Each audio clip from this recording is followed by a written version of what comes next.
She is still drifting, but I'll make this pass anyway. Keeping her straight. Slow her down.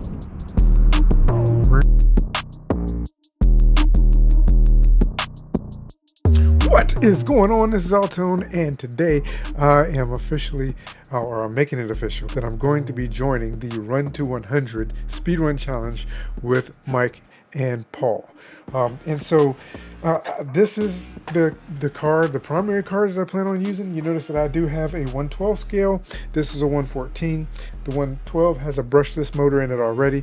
This one has a brushed motor. I just went ahead and purchased this one because I want to use it for the speedrun challenge. The only a couple of things that I noticed about this particular card that seemed to be a little bit of an issue or interesting to me is, of course, they're using Phillips head hardware on this car, and the battery compartment is a little bit smaller. It's like a 100 milliamp hour 2S battery compartment in here. Currently, this car will run 3S with the brushed motor in it.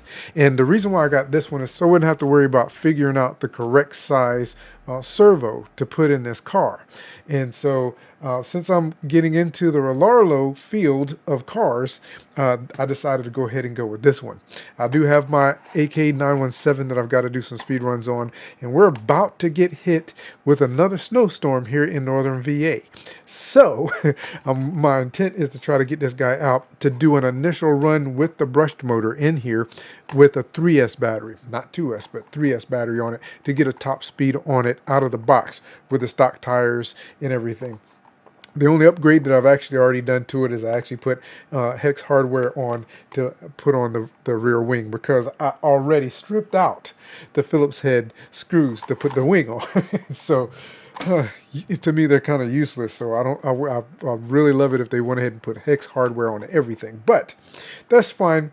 I will be changing out any hardware that I need to in the process of building this car up, and I'll be taking my time trying to get this guy up to 100 miles an hour. If you're watching and you want to join in, then make sure that you go ahead and go check out the description, because I will have the information to Reit Place RC's website, and I'll try to put up in the cards the initial announcement video for the speedrun challenge. The speedrun challenge doesn't end until the end of the year. So between this one, me getting my AK917 up and seeing how fast I can get it, beat my own personal PB with that car, and possibly jumping on Portable RC's speedrun challenge this year, that's going to be it for me doing speedrun challenges.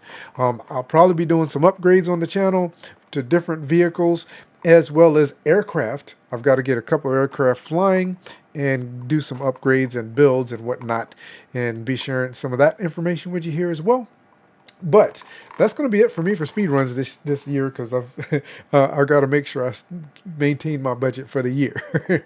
So if you'd like to support, make sure, again, you go down in the description. I've got a bunch of links down there, many affiliate links and all that kind of stuff.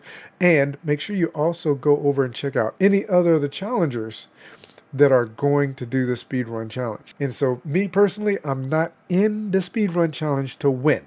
I'm in to learn and to grow in my abilities and knowledge when it comes to RC cars and RC car speed runs. So if you're new to this, I'll be learning along with you. If you're experienced, I'd love to hear some of your comments down in the comment section of thoughts and ideas on things that you would do to get this little car up to 100 miles an hour. Thank you for stopping by. Thank you for your support, and I look forward to growing with these little buggies into the RC hobby as well. Take care, and I look forward to seeing you in the next video. All right, I've already done the first run. My steering was off a little bit, had to make some adjustments, but we're going to go ahead and do this again. So we're going to make sure this guy is reading, and she is indeed reading. Got my GPS here on the back. Then we're going to do a track, start, stop, and read, 0. And then a track and start again.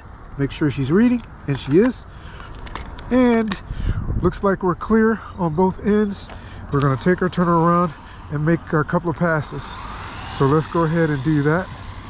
She is still pulling a little bit, but it's not bad. Okay, let's go ahead and make this first run. And we are full throttle right now.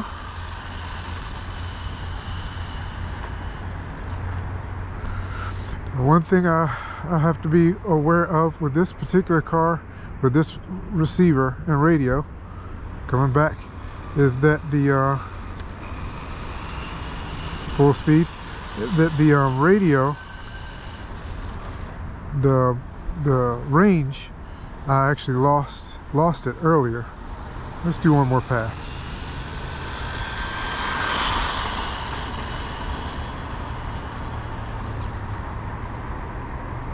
Brakes are good. Come on, bring her back.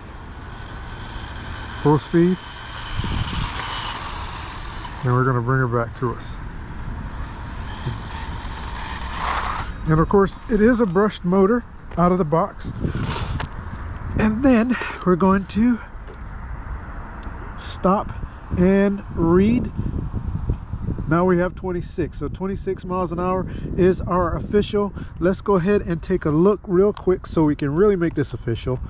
The battery is just the included 2S LiPo battery that came with the car.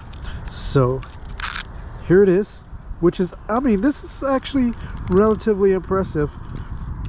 Included 2S LiPo. This guy can do, or can take a 3S battery, but I'm going to have to do some modifications in order to, let's make sure we got a good look at that.